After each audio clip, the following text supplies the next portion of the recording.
E-commerce start பண்ணலான்னு இருக்கீங்களா? என்ன பண்ணுறதுன்னு கன்ஃபியூஷனாக இருக்கா? அப்போ இதை பாருங்கள். ஃபர்ஸ்ட் இ-காமர்ஸ் ஸ்டார்ட் பண்ணுறதுக்கு ஜிஎஸ்டி ரொம்பவே முக்கியம். இதுக்கு முன்னாடி ஒரு நல்ல கோர்ஸ் யூடியூப்லேயே நீங்கள் வந்துட்டு ஏதாவது ஒன்று பார்த்து டுட்டோரியல்ஸ் பார்த்து நல்லா நீட்டாக லேர்ன் பண்ணிக்கோங்க. அதுக்கப்புறமா ஜிஎஸ்டி ரொம்பவே முக்கியம்.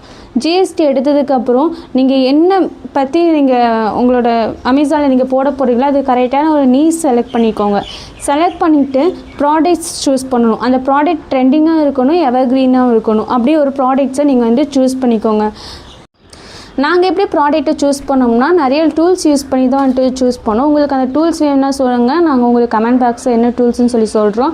அப்புறமா டூல்ஸை அந்த ப்ராடக்ட் நீங்கள் செலக்ட் பண்ணதுக்கப்புறம் அது எந்த ஊரில் கிடைக்குங்கிறதையும் எந்த கடையில் கிடைக்குங்கிறதையும் நீங்கள் பார்த்துக்கணும். அப்போ தான் வந்துட்டு வாங்குறது கொஞ்சம் ஈஸியாக இருக்கும். அண்ட் ப்ராடக்ட் அதே மாதிரி அஃபோர்டபுள் ப்ரைஸ்னு இருக்கணும், குட் குவாலிட்டியிலே இருக்கணும். ஏன்னா நம்ம அப்போ தான் வந்துட்டு பீப்புள்ஸ்க்கு நம்ம ரேட் போடுறதுக்கு எல்லாமே வந்துட்டு கரெக்டாகவும் இருக்கும். அதுக்கப்புறம் ப்ராடக்ட்ஸ்லாம் வாங்கிட்டு வந்ததுக்கப்புறம் அதை ஃபஸ்ட்டு நீட்டாக செக் பண்ணிக்கோங்க. கலர்ஸ் பார்த்துக்கோங்க. உங்களுக்கு வந்திருக்கால நீட்டாக எல்லாம் செக் பண்ணி முடிச்சதுக்கப்புறமா லிஸ்டிங் பண்ணணும். லிஸ்டிங் பண்ணுறதுக்கு முன்னாடி ஃபோட்டோ தான் இல்லை மெயினு. நல்ல ஒரு குட் குவாலிட்டியில் ஃபோட்டோ இருக்கணும். பேக்ரவுண்டு வந்துட்டு ஒயிட்டில் இருக்கணும். ஸோ நல்லா குட் குவாலிட்டியில் எடுத்ததுக்கப்புறமா அதை லிஸ்டிங் பண்ண ஸ்டார்ட் பண்ணிடுங்க.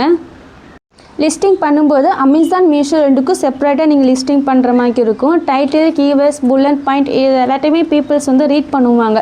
ஆனால் அது எல்லாமே நீட்டாக இருக்கணும், கேட்சியாக இருக்கணும். அந்த மாதிரி பார்த்து நீங்கள் பண்ணிக்கோங்க. இதெல்லாம் பண்ணி நீங்கள் கேட்டகரி எல்லாமே அப்லோட் பண்ணதுக்கப்புறமா ஃபஸ்ட்டு ஒரு 5 ஆர்டர்ஸ் மட்டும் உங்கள் ஃப்ரெண்ட்ஸ் அண்ட் ஃபேமிலி சர்க்கிளை நீங்கள் வாங்க சொல்லிவிட்டு அவங்களுக்குள்ள வந்துட்டு ஒரு கொஞ்சம் ரிவ்யூஸ் கொடுக்க சொல்லுங்கள். அப்போ தான் வந்துட்டு ரிவ்யூஸ் பார்த்து தான் மற்றவங்க வாங்குவாங்க. அதனால் கொஞ்சம் ரிவ்யூஸ் கொடுக்க சொல்லுங்கள். அதுக்கப்புறம் ஒரு 5 ஆர்டர்ஸ்க்கு அப்புறம் நீங்கள் வந்துட்டு ஒவ்வொரு ப்ராடக்ட்ஸ்க்கும் இந்த ஆடெல்லாம் கொடுத்தீங்கன்னா உங்களுக்கு நல்லாவே வந்துட்டு ரீச் ஆகும். ஆட் வந்துட்டு கொடுத்து தான் ஆகணும். எல்லாருமே ஆட் கொடுத்து தான் வந்துட்டு ரன் பண்ணுவாங்க. ஸோ ஆட்லாம் கொடுத்தீங்கன்னா நல்லாவே வந்துட்டு ரீச் ஆகும். இன்னும் நிறைய டீட்டெயில்ஸ் உங்களுக்கு வேணும்னா கமெண்ட் பாக்ஸில் சொல்லுங்கள், நாங்கள் உங்களுக்கு டீட்டெயிலாக சொல்கிறோம்.